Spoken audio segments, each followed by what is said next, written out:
Yo tout le monde, c'est Exploration Fascinante, et aujourd'hui on s'attaque à un sujet passionnant, les mystères de la France. Ouais, vous avez bien entendu, la France, ce pays qui sent bon le fromage et la baguette, cache aussi son lot de secrets et de légendes incroyables. Préparez-vous à explorer des châteaux hantés, des forêts enchantées et des villages aux histoires plus que douteuses. On va plonger ensemble dans le côté obscur de la France, là où la réalité dépasse parfois la fiction. Accrochez-vous bien, on est parti pour un voyage au cœur du mystère. Et surtout, n'oubliez pas de vous abonner pour ne rien manquer de nos prochaines vidéos. On commence fort avec un lieu emblématique de la France, le Mont Saint-Michel, un site qui attire des millions de visiteurs chaque année. Cette île fortifiée, perchée sur un rocher granitique, est connue dans le monde entier pour sa beauté et ses mystères. Elle se dresse majestueusement au milieu de vastes étendues de sable et d'eau. Saviez-vous que le Mont Saint-Michel est victime de marées parmi les plus fortes d'Europe? Ces marées spectaculaires transforment complètement le paysage en quelques heures. Imaginez un peu, en quelques heures, la mer se retire à des kilomètres, laissant place à une étendue de sable à perte de vue. C'est un phénomène naturel fascinant et impressionnant. Puis, aussi vite qu'elle est partie, elle revient, engloutissant tout sur son passage. La rapidité de la marée montante est telle qu'elle peut surprendre même les plus prudents. On raconte que la marée montante est si rapide qu'elle peut surprendre les voyageurs imprudents, les piégeant à jamais sur le mont. Une aventure qui peut vite tourner au cauchemar. D'ailleurs, la légende dit que l'âme de ces voyageurs erre encore sur l'île, condamnés à revivre leur destin tragique pour l'éternité. Des histoires qui ajoutent une aura de mystère à ce lieu déjà envoûtant. Des moines auraient même rapporté avoir entendu des chants fantomatiques résonner dans les couloirs de l'abbaye. Ces récits alimentent les légendes locales et fascinent les visiteurs. Mais le Mont Saint-Michel, ce n'est pas que des histoires de marées meurtrières. C'est aussi un lieu chargé d'histoire, marqué par les guerres et les conflits, un véritable témoin du passé. C'est aussi un lieu chargé d'histoire, marqué par les guerres et les conflits. Les murs de cette forteresse ont vu passer des siècles d'histoire. On dit que les remparts de la cité auraient été témoins d'apparitions fantomatiques de soldats, gardant farouchement leur ancien bastion. Ces récits ajoutent une dimension surnaturelle à ce site historique. Alors, simple imagination ou réalité? Les légendes et les mystères du Mont Saint-Michel continuent de captiver l'imagination de tous ceux qui le visitent. Difficile de le dire avec certitude. Chaque visiteur repart avec ses propres impressions et histoires à raconter. Mais une chose est sûre, le Mont Saint-Michel ne laisse personne indifférent. Que ce soit par sa beauté, son histoire ou ses légendes, il marque les esprits à jamais. Accrochez-vous bien, on part maintenant pour le Val-de-Loire, à la rencontre du château de Brissac. Ce lieu emblématique est bien plus qu'un simple château, c'est un véritable voyage dans le temps. Ce géant de briques rouges, avec ses 7 étages et ses 204 pièces, est considéré comme le plus haut château de France. Une véritable prouesse architecturale qui domine le paysage environnant. Mais sa hauteur vertigineuse n'est pas son seul atout. Chaque pierre, chaque recoin de ce château semble murmurer des secrets anciens. Le château de Brissac est aussi connu pour être le château le plus hanté de France. Les histoires de fantômes y sont légion. Oui, vous avez bien entendu, hanté. Les visiteurs et les habitants ont rapporté d'étranges phénomènes au fil des siècles.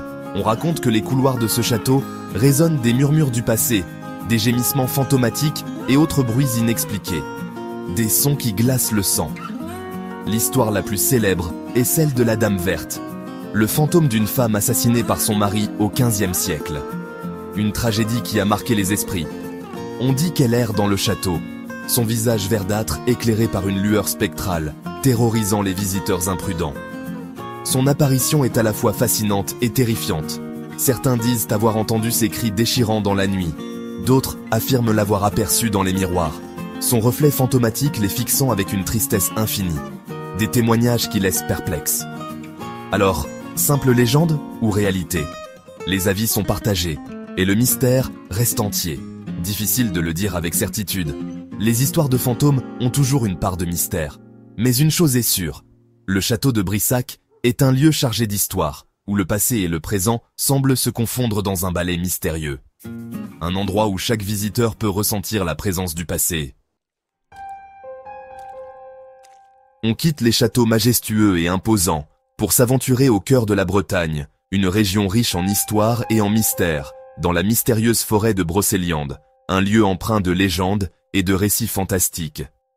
Imaginez des arbres centenaires aux branches noueuses, témoins silencieux de siècles d'histoire.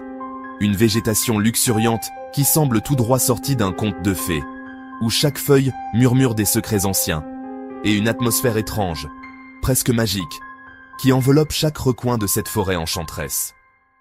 C'est ici, dit-on, que se déroulent les aventures du roi Arthur et des chevaliers de la Table Ronde, ces héros légendaires.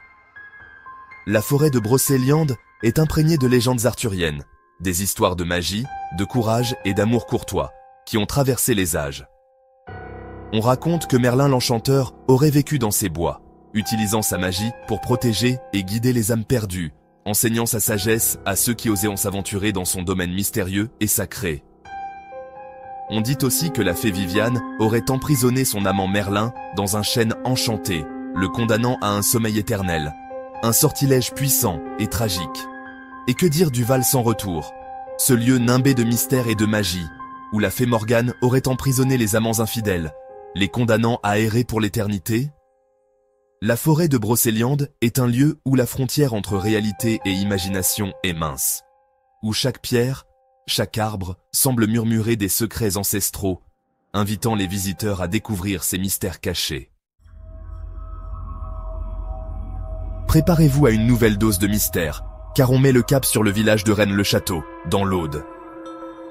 Ce petit village paisible, perché sur une colline, cache un secret qui attire les curieux et les chercheurs de trésors du monde entier.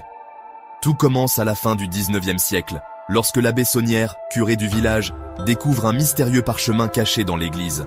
Ce parchemin, dit-on, contiendrait des indices sur l'emplacement d'un trésor fabuleux, peut-être même le trésor des Templiers. L'abbé Saunière, soudainement enrichi, entreprend de grands travaux dans l'église et le village, alimentant les rumeurs et les spéculations. Mais l'abbé garde le silence, emportant son secret dans la tombe. Depuis, le mystère de Rennes-le-Château fascine et divise. Certains cherchent des indices dans l'architecture du village, d'autres dans les symboles gravés sur la tombe de l'abbé Saunière. Alors, simple légende ou réalité? Le trésor de Rennes-le-Château existe-t-il vraiment? À vous de vous faire votre propre opinion. On plonge maintenant dans les entrailles de Paris, à la découverte d'un lieu sombre et fascinant, les catacombes. Imaginez un labyrinthe de tunnels sombres s'étendant sur des kilomètres sous la capitale, abritant les restes de millions de Parisiens. Les catacombes sont nées au XVIIIe siècle, lorsque les cimetières de Paris, surpeuplés, ont dû être vidés. Les ossements ont alors été transférés dans d'anciennes carrières souterraines, créant ainsi un ossuaire gigantesque. Marcher dans les catacombes, c'est comme voyager dans le temps, se confronter à la fragilité de la vie et à l'omniprésence de la mort. L'atmosphère y est lourde, chargée de l'histoire de millions d'âmes. On raconte que certains visiteurs, perdus dans ce labyrinthe d'ossements, y auraient perdu la raison, hantés par les murmures du passé. D'autres affirment avoir ressenti des présences étranges, des frôlements inexpliqués. Les catacombes de Paris, un lieu unique au monde, à la fois fascinant et effrayant, qui ne manquera pas de vous glacer le sang. On quitte la capitale pour s'aventurer sur la côte bretonne à la rencontre du phare de Thévenec. Imaginez un phare isolé, battu par les vents et les flots tumultueux de l'océan Atlantique, planté sur un minuscule îlot rocheux. Le phare de Thévenec est considéré comme l'un des phares les plus dangereux de France. Isolé, exposé aux colères de l'océan, il a été le théâtre de nombreux drames et naufrages. Mais le danger ne vient pas que de la mer.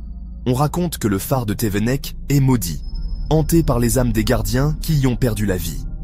Certains gardiens auraient été victimes d'accidents inexpliqués, d'autres auraient sombré dans la folie, terrorisés par des bruits étranges, des apparitions fantomatiques et autres phénomènes inexpliqués. Le phare de Thévenec, un lieu de solitude extrême, où la frontière entre réalité et imagination est mince, où les éléments déchaînés et les esprits frappeurs se donnent rendez-vous. Notre dernier arrêt nous conduit en Bretagne, au pied du menhir de Champdolent. Imaginez un géant de pierre, dressé fièrement vers le ciel depuis des millénaires, témoin silencieux des changements et des mystères de l'histoire. Le menhir de Champdolent est l'un des plus grands menhirs de France, une pierre monumentale dont la signification exacte reste un mystère. Avait-il une fonction religieuse? Était-il un marqueur astronomique?